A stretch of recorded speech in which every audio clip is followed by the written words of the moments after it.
Hello, everybody, and welcome to Hold Up, the show where we dive deep inside your childhood nostalgia, pull the movies from your past out to see if they truly hold up. I'm Chase. I'm holed up with Andrew and Kyle, and today is the last day of our animation domination, whatever we called it. I don't think we called it anything, did we, Andrew? Just in season of animation, there wasn't anything specific. We got to get more creative. No, we don't. We need to be as lazy as we possibly can and just let this stutter and not go anywhere. Agreed. We're on track. Thank you.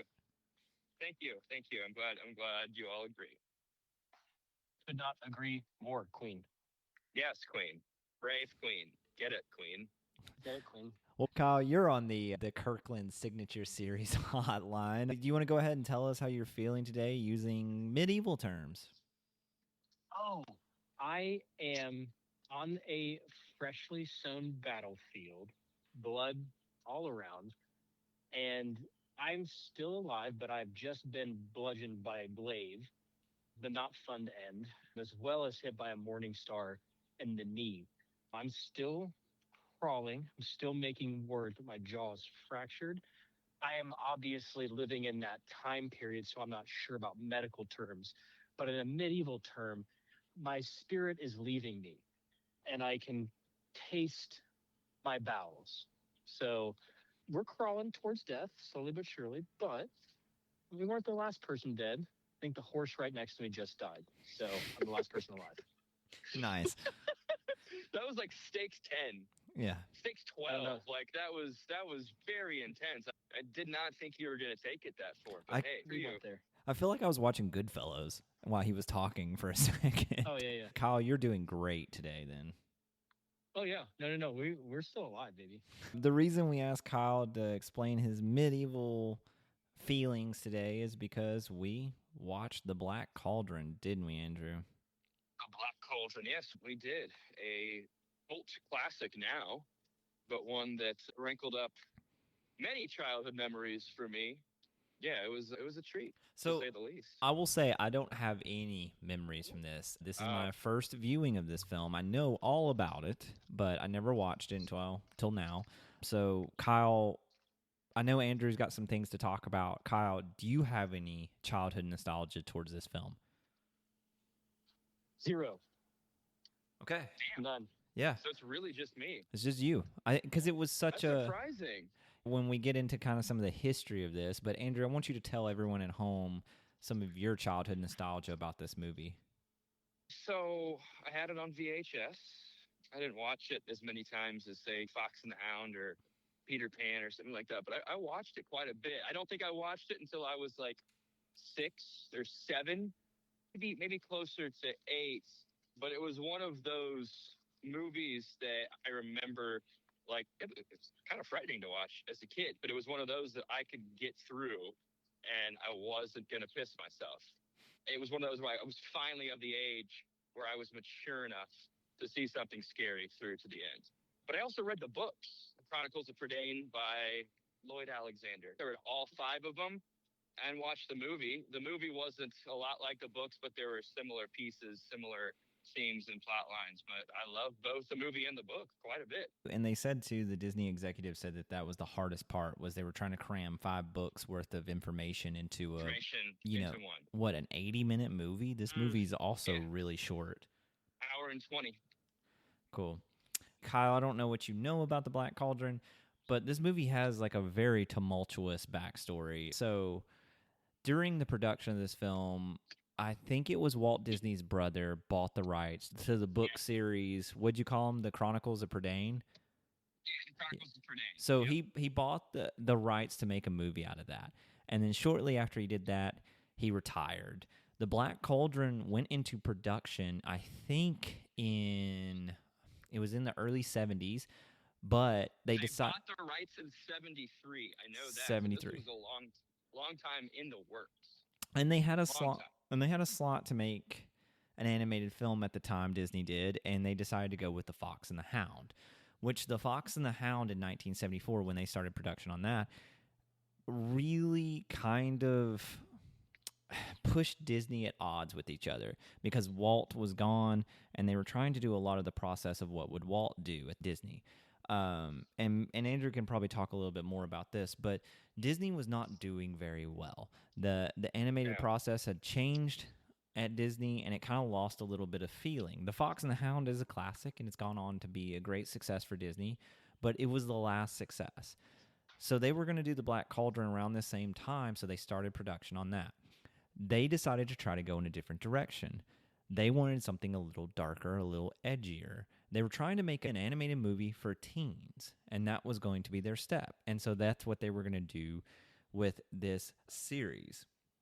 The only thing is it started dragging because Disney went through 3 different CEOs at the time, which ended up with Michael Eisner at the end, which we've talked about him a little bit on the show, right, Andrew, during this animation process? Quite a few times, actually. Yeah. So this movie is the culmination of everything we've done in our animation series. So a young Tim Burton worked on this film.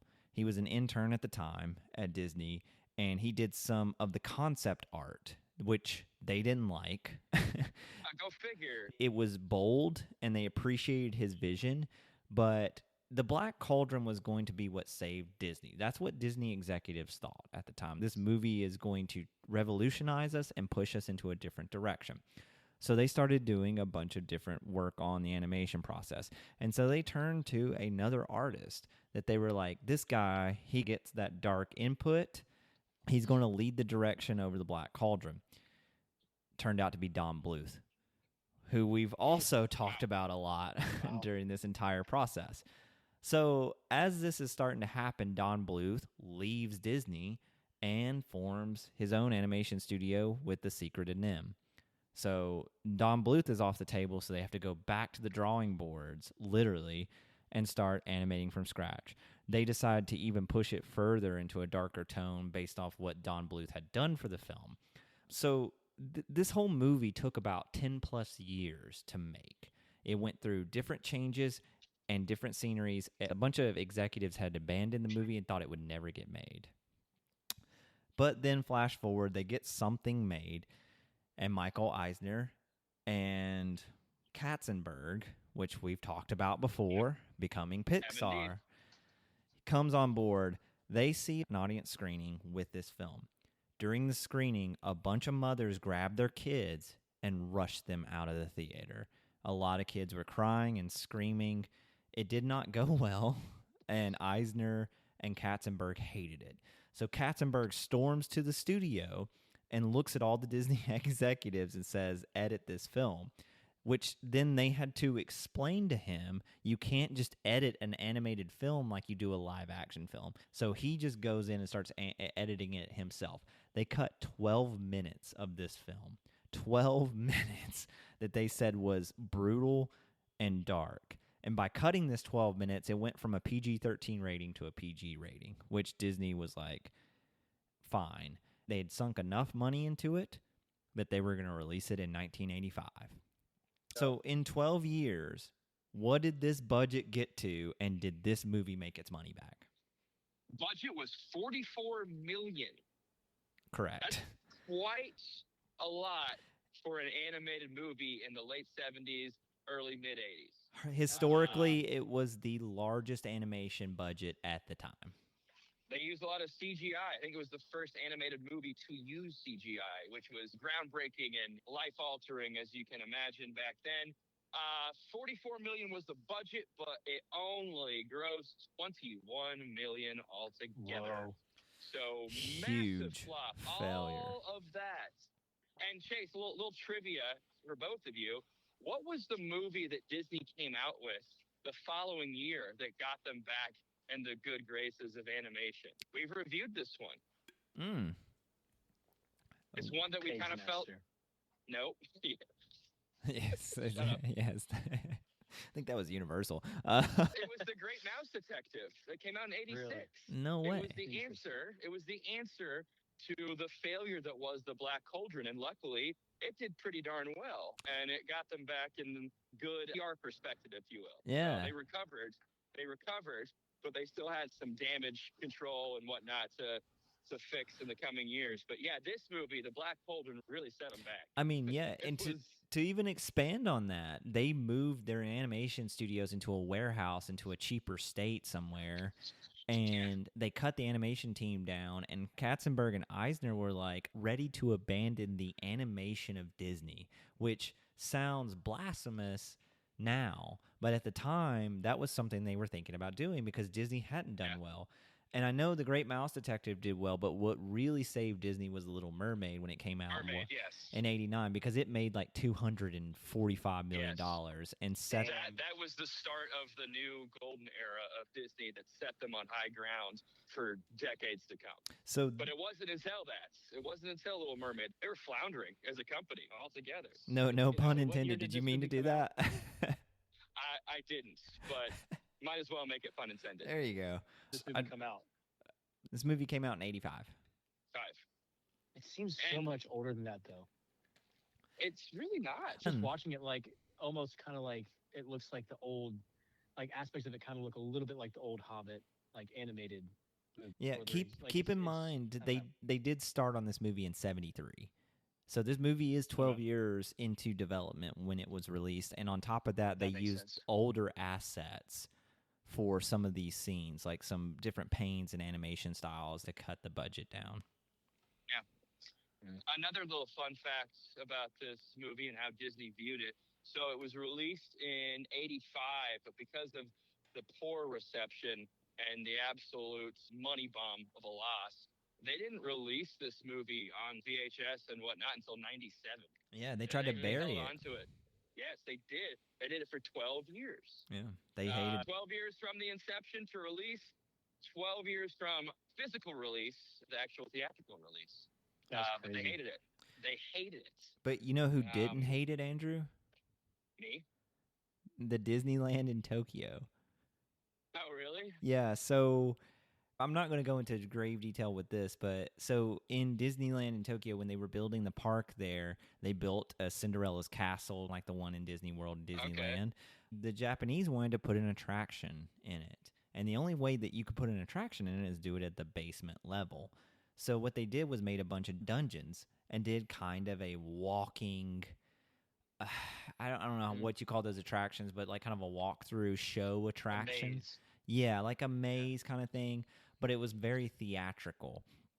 And they centered it around the Black Cauldron.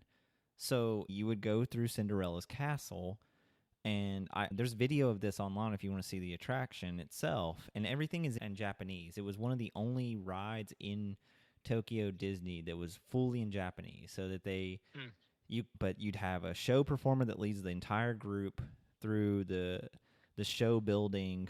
They had a huge animatronic of the whatever we're calling him. The whole premise is they give a kid the sword of light, and he must vanquish the king and save everyone in the room. And it's just a spectacular light show.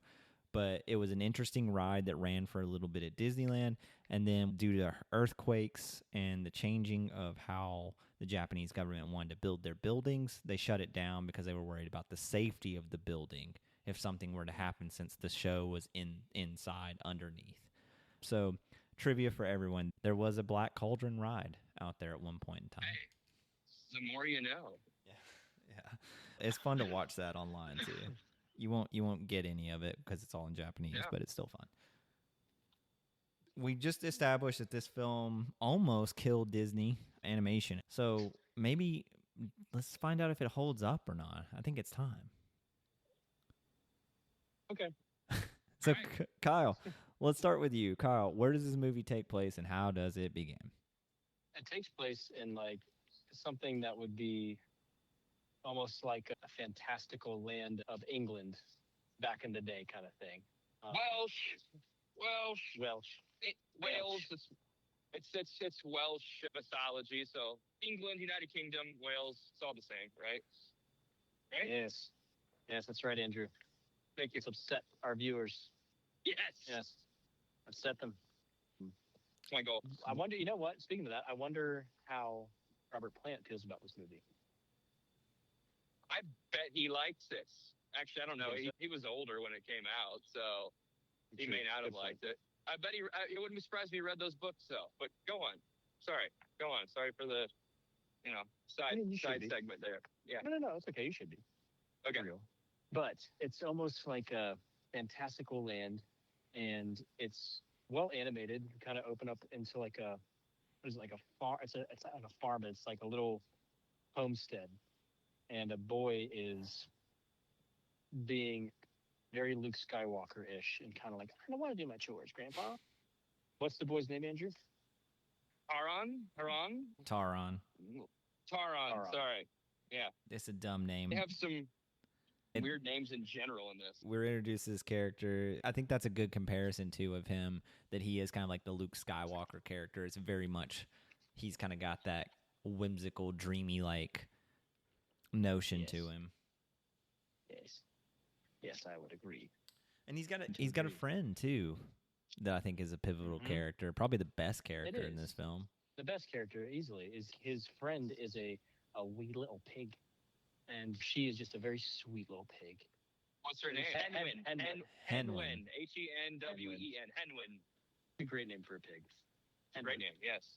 And they do the suspenseful. You didn't know what kind of animal it was until I thought it was a dog until we got up to the little home that it has outside, the pig house essentially, and the pig comes out.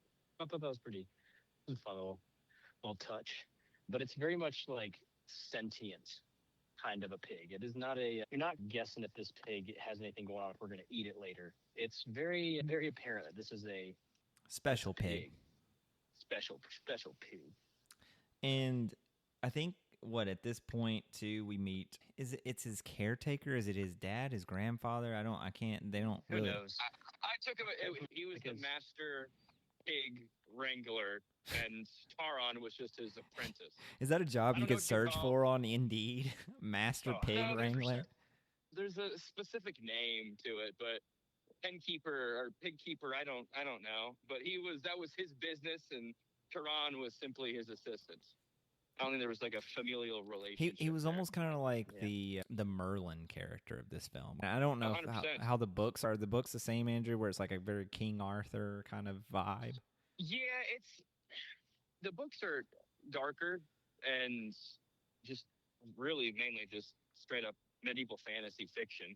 The movie's a little more whimsical than the book is, or the books are. So I would say, yeah. I mean, just think of a standard medieval fiction book, and that's what they are. So, okay. Well, no Lord of the Rings, eh? Yeah. No, not it quite. wasn't written by Tolkien. So, Andrew, now that we're introduced to all of our main characters at this point, what happens next? So he takes Henwen out, feeds Henwen. Henwen doesn't want to, so then he gives Henwen a bath. And shortly after that, the pig just starts freaking out. It's oinking and wailing and making weird noises. And at this point, Taron's boss, Dolben, comes out and is like, grab the pig. Grab the pig. He's seen something or something of that sort. We're like, what? Quick, boy, quick. Bring the pig inside. Yeah. And they bring him in, and then they get to this, like, he's like, bring the pig over here. The pig gets brought over, and there's like a tub of water and like a little small wooden bucket. And he takes his finger and kind of twirls around in the water to get it to circle, and the pig gets hypnotized, and then its eyes just start changing all these different colors. It's very like Alice in Wonderland-esque. Very, very cool animation. But at this point, we see that this pig is like, it's an oracular pig. Like it can see visions and predict things in the future. As Kyle was saying, the sentient pig clearly is more than just a farm pig. It has some special powers. And in these visions that are strewn across the water that the pig is partially submerged in, we see some somewhat horrifying, foreboding things regarding the Horned King. Yes. We don't really know who the Horned King is. It's just some sort of, it's a villain, of course, but it's just some sort of character of power that clearly spells doom for wherever they live in Prydain. But he seems to be evil and is searching for this item called the Black Cauldron that will make him truly invincible. So it wasn't really worth mentioning, but we'll mention it now. we get at the beginning this like little info on the Black Cauldron, and all it is just Little a bits. static screen of the Black Cauldron itself, and it's like Mm-hmm. they pushed a demon into it, and the cauldron itself has so much power that anybody that possesses it has the power to rule the world, and they've kept the cauldron hidden. And they don't really tell you a lot of who's hiding the cauldron, like why this demon in this cauldron gives so much power, but this evil entity that we see, the Horned King, is looking for the cauldron so he can tap into the power. And for some reason, this pig can see that or feels it. In this whole process, the pig is like warning everybody that he's looking for the cauldron now.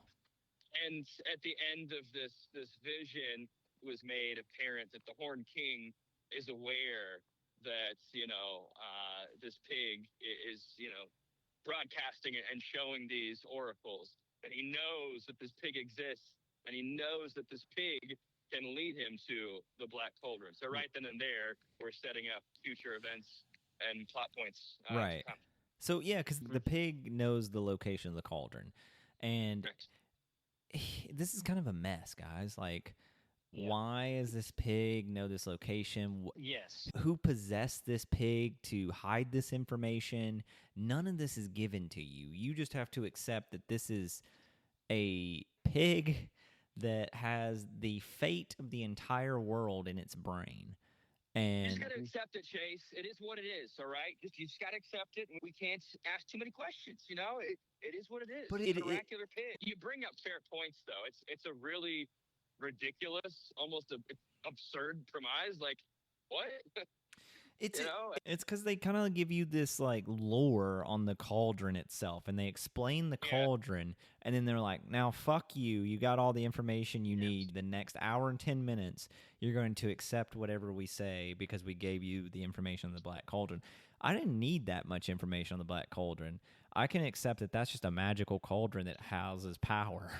I wanted more information on the pig. From the pig. Yeah. I'm That with was my- you. This I'm is with where you. I start to wonder what the cuts did to this movie, and if that was ever going to be explained in parts of those, if there was like a darker past or something that might have happened as a result of one of those flashbacks. But Yeah. I don't know. I wanted the pig to be a reincarnated wizard that actually hid the cauldron himself. That's a Yeah. quick edit right there. That'd be cool. Yeah. Pretty I cool. mean, I think we can all agree that Henwin was a special character The from best the moment character. it was introduced. So, Yep.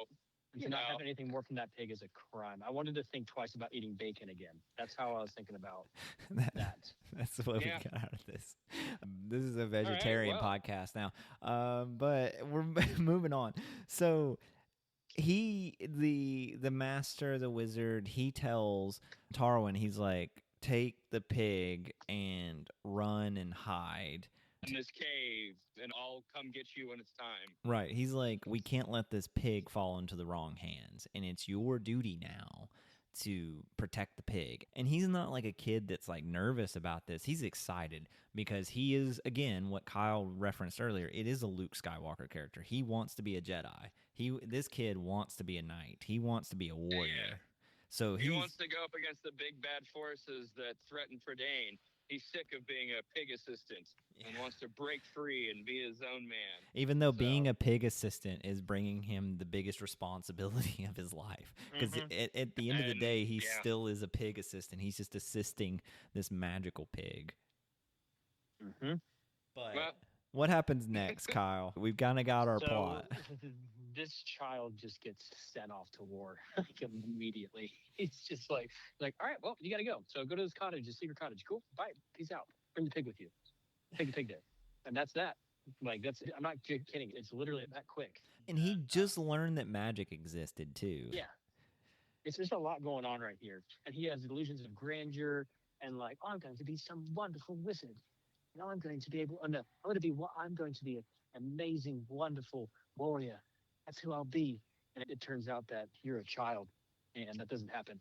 But he has like all these visions of grandeur and all these like things that he sees himself doing.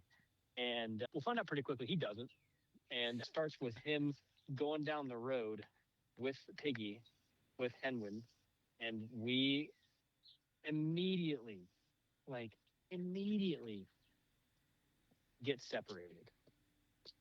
So the pig goes one way, he goes the other. When he looks up for, I think he was like taking a drink or Yeah, something. he was at that ponds and he saw the vision of him as a golden knight, and he looked up and Penguin was gone. Just like really quickly gone. Bing, bang, boom. Yeah, Yep. just almost like he vanished. Yeah.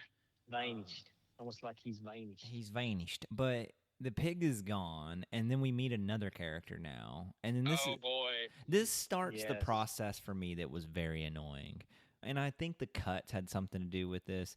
I listened to an interview with a Disney executive and said this was the trouble with trying to condense all 5 books into one movie. The problem was there were so many supporting characters that we had to let them kind of ride. This is going to start it with this character, but after this, they're throwing people at you left and right. It's like, this person's important, just remember it. This person's important, remember it. Yep. But there's not a whole lot of backstory to any of these characters. There's not a whole lot of likability other than the pig. Like, I was hoping that they would all die and the pig would come back. Kyle, how do you describe this character that we're introduced to? And I want to see if you can do an impression of his voice. So this character is annoying. And we stumble across this when he's looking for who's he? What's his name? I forget his name again. Gurgi. No. Tyrant. Y'all need to have some fucking respect for what we're discussing here. I think you need to watch your mouth around me a little bit more. I'm not going to. I'm not holding back. What's his name again? Andrew? Tyrant. This really annoying new character's name is Gurgi. And Gurgi talk like that. Gurgi talks like that, sir. It was like Gollum adjacent almost. Very much stolen from Lord of the Rings, but Lord of the Rings came before, or became after this, the movie did, that is. So I'm kind of like, did Andy Serkis kind of get a little bit from him? He absolutely did. And some of his mannerisms and physicalities are similar as well. I was going to say... groveling coward is what I would describe him as. And I would say he sounds like Stitch, too. So I wonder if that kind of came into play. But he's kind of a sloth-looking little teddy bear? He's like some kind of like Lorax sloth monkey mix. I thought he was like a dog mixed with a small human, like a terrier mixed with a small human. Maybe throw a little sloth in there. But he had like a bowl cut and like a mustache. And he had gray fur that looked like it would be on a terrier. And he's really short. He's probably like 2.5 feet. Just an odd creature. And he's trying to steal our hero's apple out of his bag, because when they send him on this journey, they pack him like a piece of bread and an apple for this entire journey. And what's funny about it is the wizard had cut a piece of this giant loaf off and gave him the smallest piece he could and an apple. So they set him up for failure. But he's starting to fight with this creature. They're fighting over the apple, and all the creature wants to do is eat. And so they're kind of like, it's kind of a very whimsical. You should be ashamed of yourself, coming over here eating my apple. Like, such a whiny little bitch. And the creature ends up taking a bite out of the apple. Is like, okay, well, I'm going to take a bite out of it, and you can't have it. Because he just wants munchings and crunchings. He says it multiple times. Yeah. Munchings and crunchings. That's all Gurgi wants. And sounds a lot like Gollum. And then our main character too is like getting fed up with him, and he sees this dark, like just horrific looking castle in the distance. He's like, I bet the pig went in there. And that's his first thought. On his own will. Well, I'm pretty sure there was something right before that, right? I don't remember. Yeah. What was it? At this point, at this point, he's like, all right, I gave you a bite of my apple. Now tell me where the pig went. And Gurgi's like, oh, it went this way. So they run through the bramble and the brush, and they get out to this open field, and they start hearing Penguin's oinks and, well, really just their little piggy screams. Clearly, she's in distress. And we look out in this field, and we see these two dragons, or Gwythaints, as they're called in this movie, Gwythaints, that are trying to capture the little piggy, and they have success. Two big ass dragons versus a little pig. They're gonna win 10 times out of 10. The Gothaints scoop down, pick up little Henwin. Taron tries to fight. He's knocked to the side, and then they fly off. And this is where they see that castle. It's a pretty spooky looking building way off in the distance. And yeah, they're like, oh, I bet that's where they went. If they are flying off into the distance. And he's pretty much telling the little creature, he's like, hey, you're coming with me, right? And he's backing down. He's like, oh, you're such a coward. Like, you want to do is take from people. So they kind of, I think they go their separate ways too, right? And then Tarwin hands Gurgi lets him go, and Gurgi says to him as he watches Taron walk off in the distance, like, that's the last time I'm going to see my new friend. And it's a very poetic line there. And then Tarwin enters the castle and immediately gets it like captured, like 1, 2, 3 captured. He picks up a broom handle because he thinks it's like some kind of like long spear, and he just chop the top off and goes, oh. Then he's imprisoned. He does a little bit of exploring. Walks past that sleeping guard with the chained dog, and then he wanders down a corridor, and then he looks into what appears to be like, what do you call it? Like a saloon, a medieval saloon with all these big burly idiot men, drinking and being merry. And before any of that stuff with the broom happens, we get introduced to the Horn King, who is, Kyle, why don't you describe the Horn King? He comes down the stairs. There's some smoke and some other dramatic effects that are included with his entrance. But yeah, describe him. He's scary. Like, if I was a kid, I'd be very scared of this character. He's very like hooded, but like skeletal, and also like sharp. A lot of like sharp teeth. The way he presented his hands was funky, weird. Would have been terrified of that as a child. That but also voice. How he speaks though is really the thing that gets me. Who voiced him? So I wrote this down so we would bring it up. It is, where is it? John Hurts. Do you all know who John Hurts is? Yes. An amazing actor. Amazing British actor. He was Kane in Alien. He was in a bunch of shit, but very, very, very skilled actor. Yep. I recognized that name right away. It was one of the only names actually from this cast list. I was like, there's someone. But he does a pretty magnificent job with this one. Just horrifying.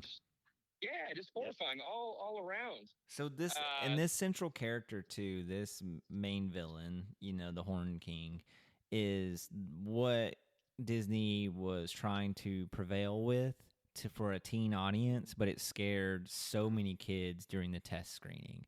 So they had to cut. I can imagine. They had to cut scenes with him in it, and I think when his scenes are there, it steals the show. Yeah, it is. Sure. This is what makes this movie right now in this dungeon scene where we got all these ghouls, and this is the perfect Halloween watch right now for a child. Honestly, yeah. It sets the mood. The atmosphere is good. It's dark. It's grim, and then you got this just really crazy villain. Maybe one of the best villains in a Disney movie I've seen in a while. Oh, yeah. But he ends up getting captured, as we mentioned. And then what happens next? He falls down, and that's when the guards are like, we'll get you. And he tries to, as Kyle said, he grabs the broom, and it goes up against a 6'4", 260-pound man who has an axe. Could be a linebacker in the NFL. Yeah, but he gets captured. He gets captured and held at the side, and this is when it's discovered that he's the pig keeper. And they also bring out little Henwin, who is trotted out and put in front of like a big old bowl of water, and they're like, "Hey, pig keeper, make it show oracles." Yeah. He's like, "No, I don't want to." Not that the kid can. The kid has not learned that skill yet. No, he's not a wizard. Hasn't learned it yet and won't learn it. We'll find out. No, he won't, ever. But he refuses, and the Horn King is like, all right, well, I'm going to cut your pig's head off, put him over there on the chopping block. And he's like, no, wait, I'll do it. And he does it. And he gets vision to come up in that water. And I don't exactly remember what happened after this, but it got interrupted by something. Was there a fire or what happened? Do y'all remember? Because it got cut off. Was it Gurgi that came in for him? And it. No, not yet. Remember. Not yet. My memory's blank on this, but I can't remember. All I know is the oracle got cut off. They didn't see where the Black Cauldron is, and they escape. That's right. Somehow they escape. He takes Henwin. They're dodging all these warriors and wannabe knights through corridor left and right, and they get to the top, and he throws Henwin over into the moat below, which is a little, because he was thinking about like he was like we're gonna escape and swim together, and I was like, you don't know that pig can swim, like yeah. Because he told Henwin, he's like, Henwin, swim when you're down there, and he tosses it over the stone. And that was a long fall. That was like multiple stories. Like that was probably close to like 20 stories. That pig broke multiple bones and had a concussion immediately and drowned. Yeah. But he goes to jump, and then one of the main little Reaper. henchmen he grabs a hold of the kid, and he's kind of the opposite version of the little stupid little monkey sloth, whatever his name is again. Yes. I can't ever remember. Gurgi, motherfucker. Gurgi. I don't like him. So show some respect. This henchman grabs Taron and stops him from jumping after the pig, which you should just let them both jump. They're dead. But I guess because now the pig is dead, so what do you need him for? So, I don't know. But then they throw him into a dungeon, basically a prison, and imprison him. And they just kind of leave him alone. And he meets our next character, a young girl, who ends up being a princess. And what's her name, Andrew? Elanwi. Interesting name. Cool name. Very interesting. I like it. But she essentially just makes her way into his jail cell by cutting out a large piece of stone from underneath, and she climbs up with her little Tinkerbell-like fairy orb thing that flies around with her. She called it her bauble. Bauble, that's right. Bauble, in case you're wondering how to spell that. And she's like, hey, I'm Elanwin. What's your name? Taron, cool. Let's break out of here. And what do? But they break out. By removing more stone, and they kind of traverse through the catacombs of the dungeon. And this is where he stumbles upon some crypt of an old king, and he steals the sword, which will come in handy here in a second. Yeah. Very cool sword. I thought we were going to see the entire plot. There's bits and pieces in this movie that really work. And there's just not enough of them, in my opinion, especially at this point. There's a lot of up and down, and the downs are down, and the ups are up, and it makes it a very uneven watch experience at this point. Well, let's not get ahead of ourselves. I'm saying at this point in time of the movie, this is how I'm feeling when I'm watching it. I did not feel that way. Mm-hmm. There were some silly things that were just thrown at you, and it clearly went from point A to point B to point M, but I didn't think it was uneven. It just moved pretty quickly. But that's how I felt. So, Andrew, what does he do with this sword now that he's got it? Well, at this point, before he uses that sword, they come across another character who's brought in from the outside. He is a bard, a minstrel. This is Fluter. Fluter's his name. Fluter, FLLEWDUR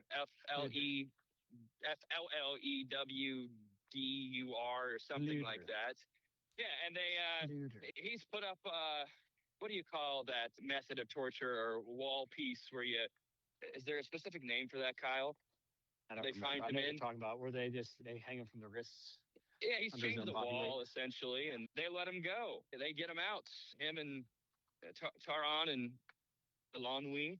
They break Fluter out, and this is where they get charged by these stupid, fat, idiot knights soldiers that watch over this castle. But he pulls out that sword and it's magical, and he pretty much just like destroys everyone. You don't see him kill anyone, but it breaks weapons, it breaks swords, it breaks battle axes, breaks maces. Like, he doesn't have to do anything. People just finish with it. It is kind of like, it is a magical sword that sends people into another dimension. But you just accept it again, because we accepted the pig, so we're just going to accept this magical sword, even though we don't know how it came into fruition. But moving on. So he escapes, right, Andrew? Yeah, they all escape together. And this doesn't leave the Horn King very pleased. And when he was told that they escaped, but then he was like, "Oh wait, I'll meet up with the piggy soon, and then that's when we're gonna get him." And he just goes about his business, I guess.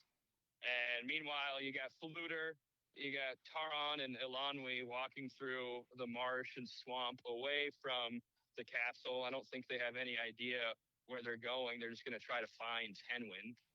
And what happens next? They stumble upon. I'll let you take it, Chase. What's the next big plot point? I'm gonna give this one to Kyle. So Kyle, what happens next? Dude, I don't know. See, that's how I'm feeling. It's like a lot was happening, and I just like blanked out.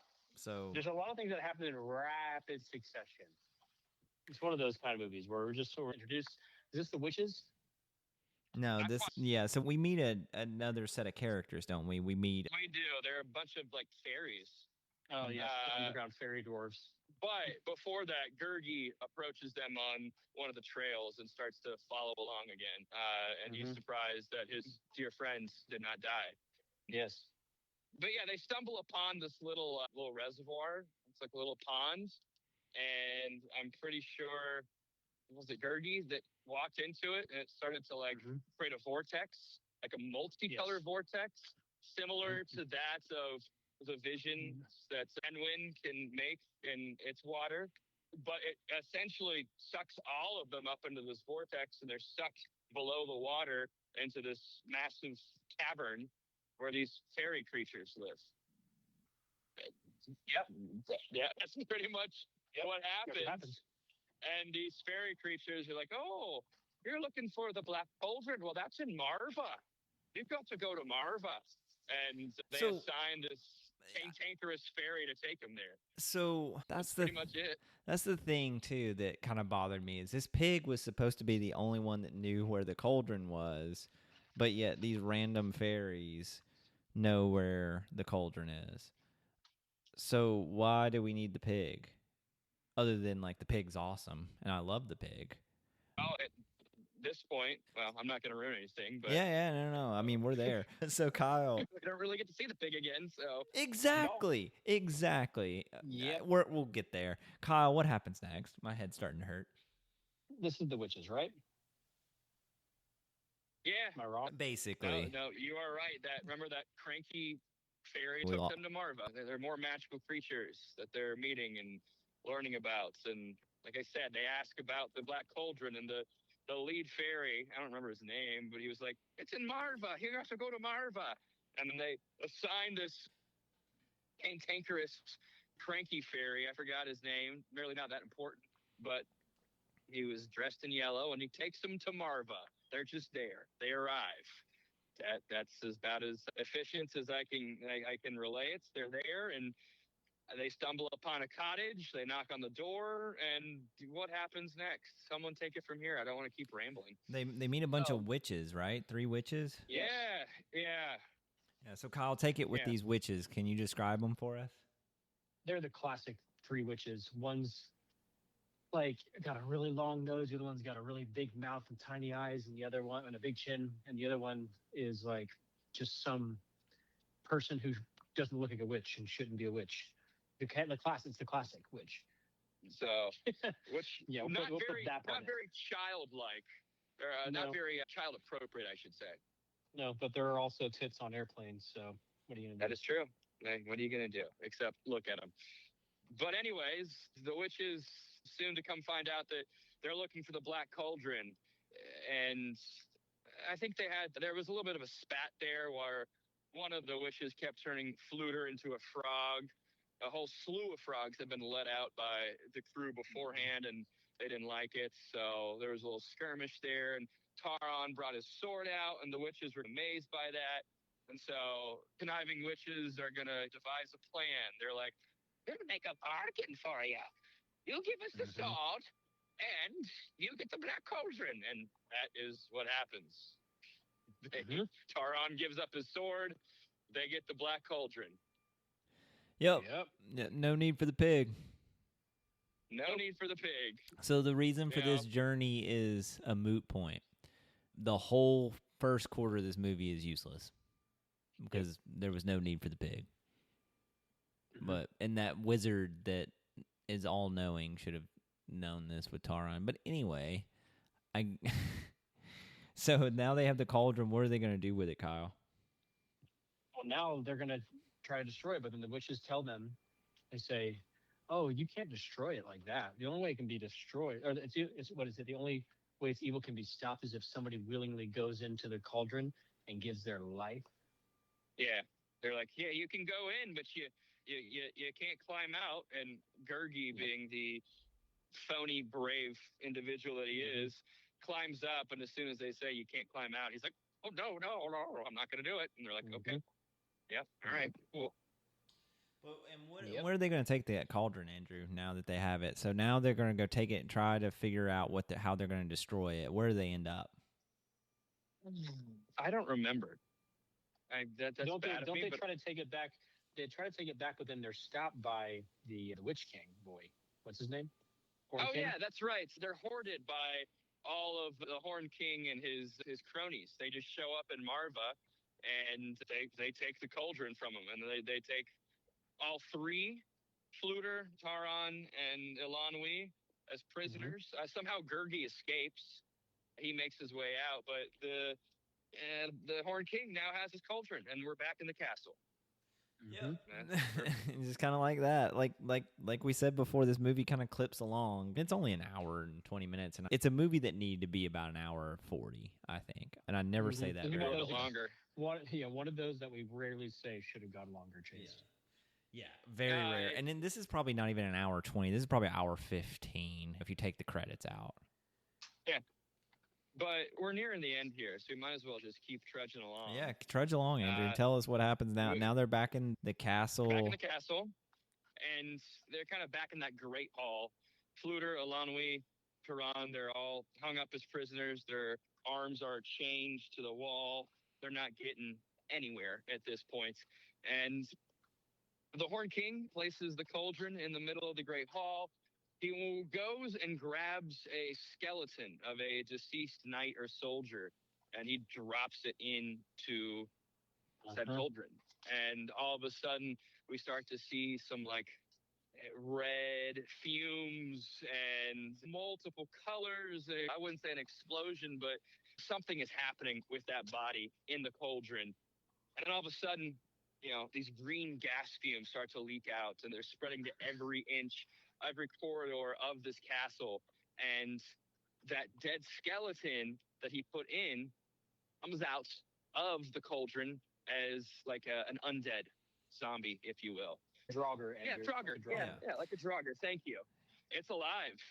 And at this point, this reanimates the entirety of the dead soldiers and skeletons that are in that castle. So this Horn King has an army of the dead, a living, quote, army of the dead that he is instructed to go out and kill everyone. This scene, I was going to say these scenes, they cut so much out of this.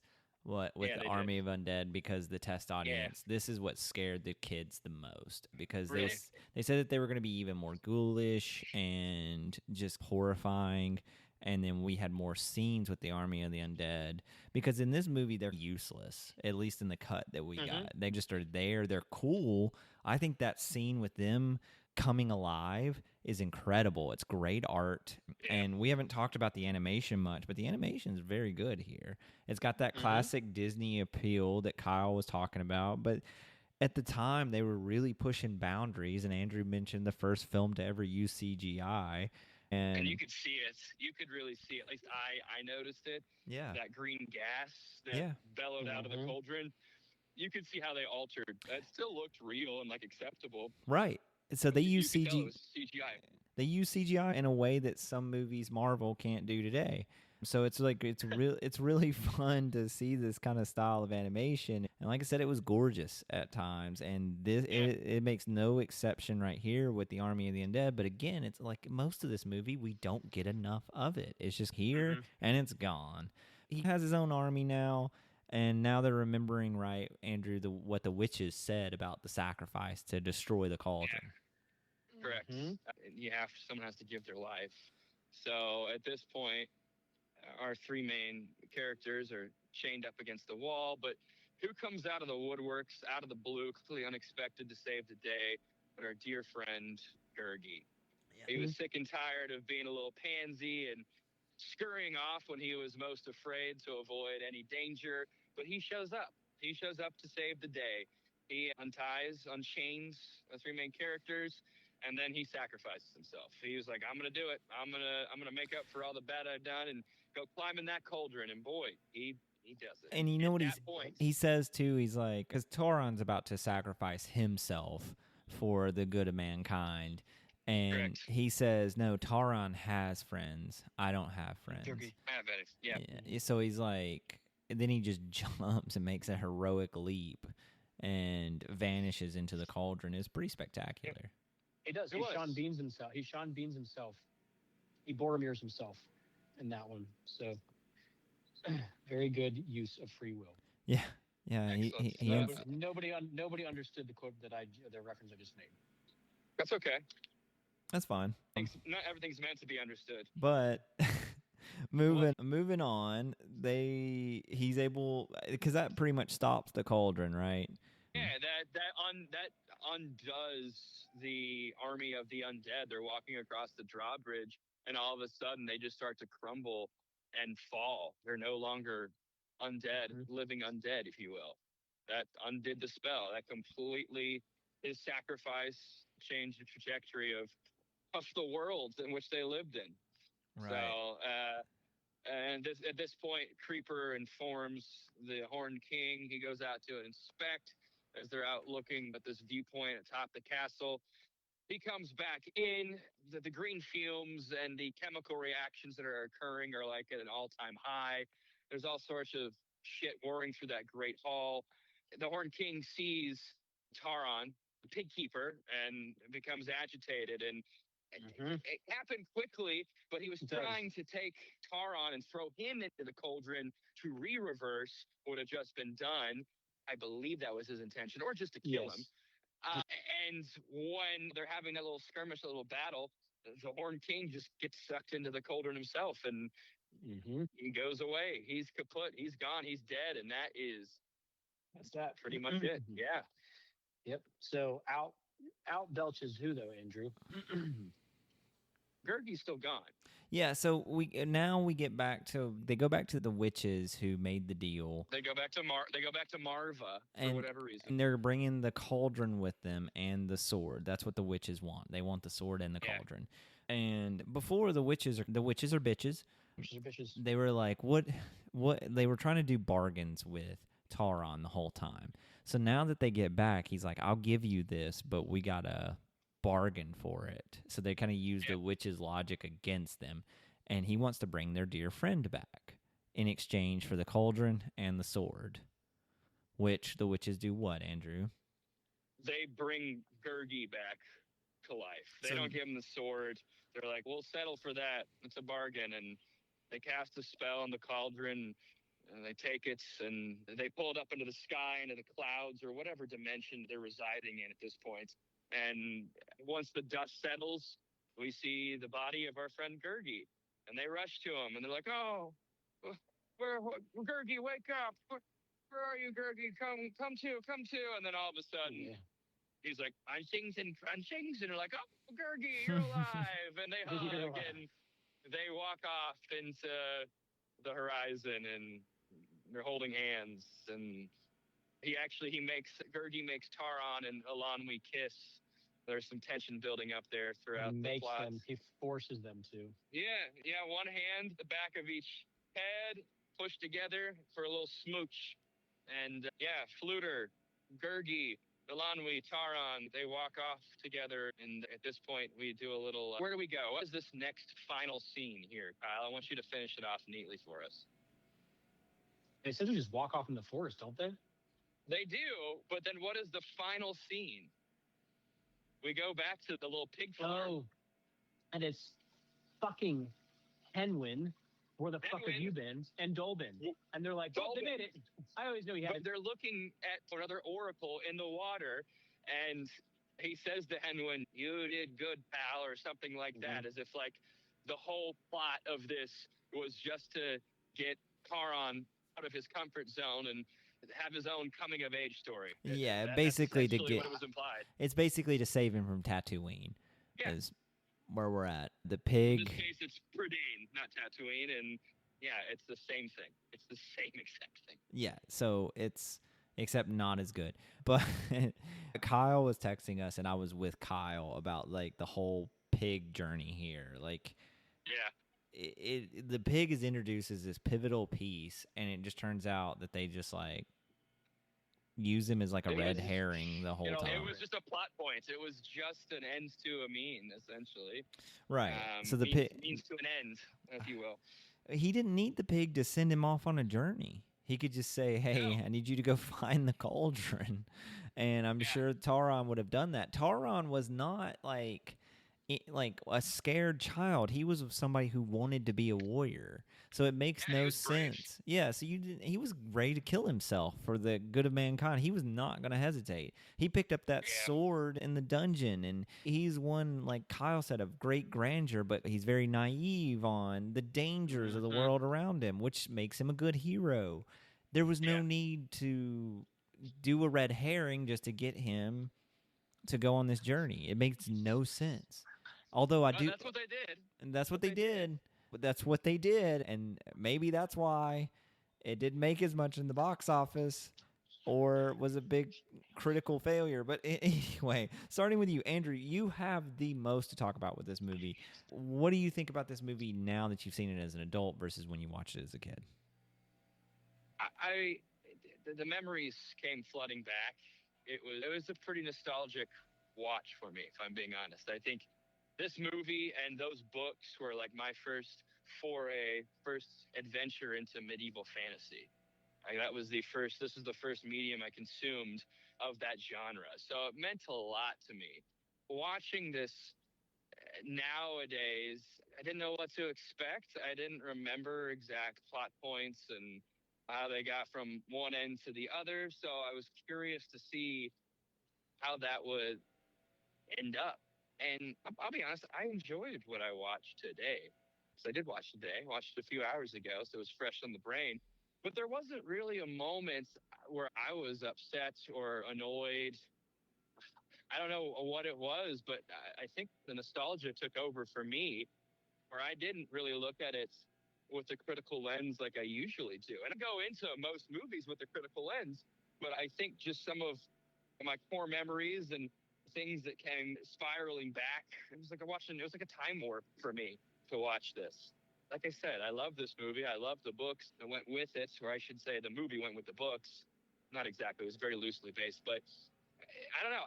I didn't have many issues with what I watched. I came away feeling entertained and glad I stepped into that memory bank. It was worth it for me. Kyle, what about you? On the fence. I didn't hate watching it. It wasn't like a trudge to get through. This is no Godzilla or Batman and Robin. Or Christmas with the Cranks. Christmas with the Cranks. I just don't feel another way about it because it just wasn't. I feel like it could have been more. And I feel like they could have made this a little bit darker, a little bit more effective storytelling for all audiences instead of the range of 6 to 8 years old. So it's one of those times where industry doesn't trust a novel idea or concept, and the concept then fails, but then somebody else is going to take credit for something very similar right down the road because they dumb it down.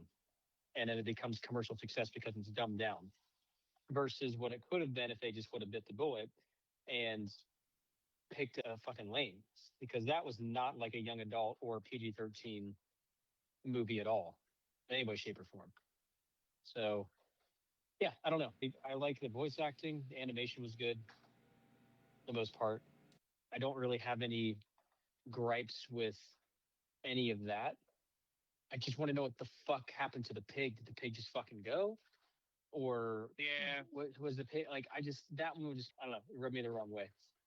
Just wanted Yeah, to know what happened.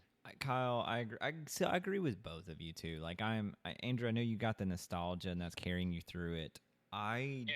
didn't hate this movie, but I would have hated it if I didn't know the backstory. Now that I know that it suffered from deleted scenes and editing and just meddling from different producers and executives, all that nonsense. Like I just want to see the finished product. This movie's unfinished to me. This is an unfinished movie that had so much potential to be something better, and to me it was mid to not very good. Yeah. And I think that is not the movie's fault because the animation's good, the voice acting's good, but again, you can even tell where they pulled shit out of this because it doesn't make any sense when they go from one scene to the other. I can't really hold that against the creators, but I can hold that against Disney for not, like, to Kyle's point, committing to this. Commit to this idea. If you Yeah. committed to this idea and went all in on it, we could be talking about a legendary movie right now that every kid saw that made a ton of money. Oh, do you remember how scary that was? Or how and I know it's scary in the concept that it is. I'm sure it scared you, Andrew, when you Yeah. were a kid, because it would have scared me. But at the same time, the potential is kind of lost here. And without any nostalgia for it, it's just there's so many other movies I would pick over this. I think we can all agree that the darkness of this movie particularly keeps it afloat. If there wasn't that darkness, if there wasn't that element of like real terror with the Horn King and just that entire side, I'd be with you. I'd probably be like, all right, that, whatever, cool. That is what holds it together for me on the second watch. What they should have done is just made it either a three-part series or something like that, because there are five books to pull from. Five books, and boy, they don't really even stay true to those books at all. Like, it's loosely based on them. The books had so much more. There was just so much more to it. This movie is pretty superficial. The only thing I cared about was the pig. Then you fucking red herring Deus Machina him, and to where we don't even know, and it pissed me and Kyle off. I think the thing that bothers me, if they're going to go all out for the darkness this movie has, why wouldn't they go all out for every single element? Plot structure, character development. Why would you not want to put a perfect ribbon on top of it? I don't know. They half-assed Fear. it. I believe they half-assed it. It was fear. And It was their fear of it being more of a bomb than they thought it was already going to be. yeah, They're like, we can't. Test audiences hate this. We gotta figure this out. It becomes an incomplete vision, so it's not its own fault. Meddling from Michael Eisner too at the end. Michael Eisner, like, micromanagement. he got to the point to where it's like we've tied up so much money into this movie, we might as well release it, and we got to release it. Yeah, yeah, and that's what you get. Sorry for the folks at home. They're doing yard work outside of my complex, so you may be hearing some of this. Nobody is. Bad timing. Can't But hear any of it. anyway, Andrew, with your nostalgia, does this hold up? With the nostalgia, yeah, 100%. I enjoyed it.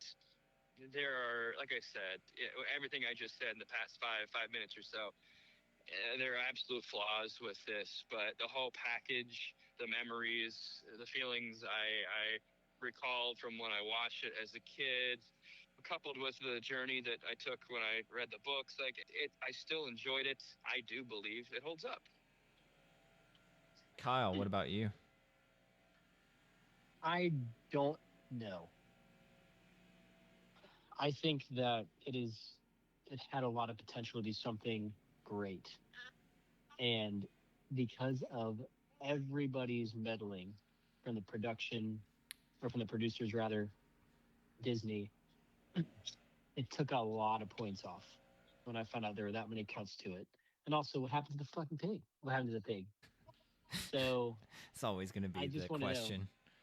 I just want to know what happened to the pig. Like, how did they get back home? Like, I think you lean no, Kyle. It's okay. I think you can say it. I feel like that's what you want to say. No, but the animation style It was really well animated. It was well voice acted for the most part, and some of the themes in this are they're while very base and not very potent themes, they're I would say the theme of loss and self-sacrifice for others would have been more poignant if there had been more emotions and more. Again, I'm like Chase. I don't say this often, but more exposition around it would have been great. So it barely holds up, just barely. I wouldn't go out of my way to watch it again, but it holds up. Okay. All Wow. right. I'm Kyle. I agree 100%, but I'm going to go a different direction. I'm going to say it doesn't hold up. This is a movie with a lot of potential, and I want to like it, and I want to say it holds up, but I just can't. I can't just tell anybody to go watch it, and especially if somebody watched it without knowing the backstory like we know it, they're just going to be like, this is a shit movie. Why would I watch this? And the animation style may be lost on them. I I think it is close to holding up, but I'm going to be the center here and say it does not hold up. Just due to the meddling, the lack of foundations with the characters, the weird pacing of it. It's just so much of it that I felt was negative that I just couldn't put it in that category. Animation was gorgeous. Voice acting was good. I think the plot's there. I don't think the plot is the problem.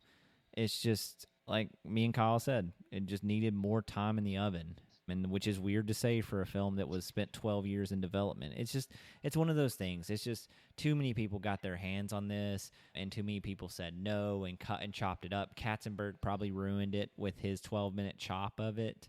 And especially that was his first film to edit at Disney. He didn't even know that you had to edit animated films differently, that you had to redraw them. So that process alone is enough to like doom any movie. So for that reason, I say it doesn't hold up.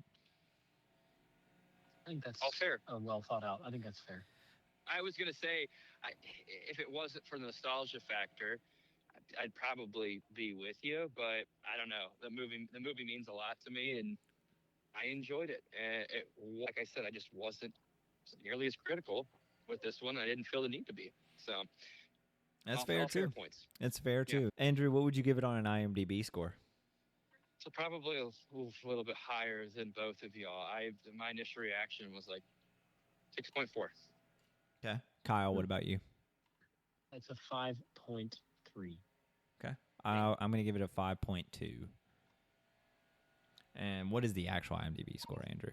It is a 6.3. Okay. Oh, Way higher. far off.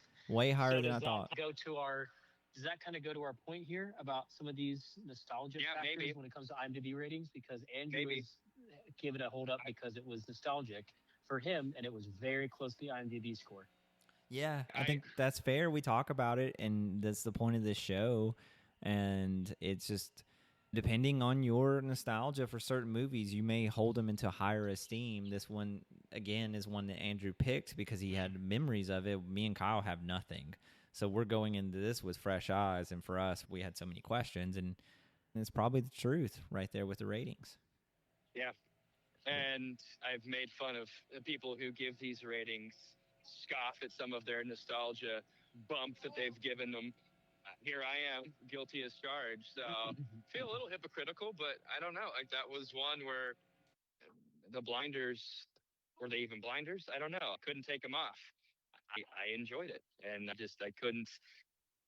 couldn't see through to tearing it apart and deconstructing it. I just enjoyed it for what it was. Yeah.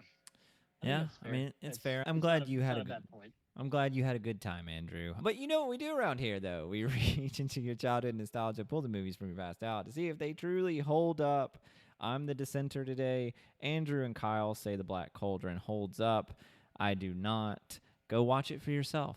Decide. At least enjoy the beautiful animation, and someone tell us what happened with that damn pig. Andrew, what are we doing next week?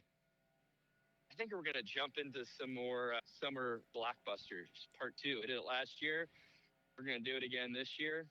There's a lot that we can get into. And I think we're going to start off with Master of Disguise. Did I hear that correctly from That's you? right. That's right. We're going to change some costumes next week, and we're going to look at Master of Disguise.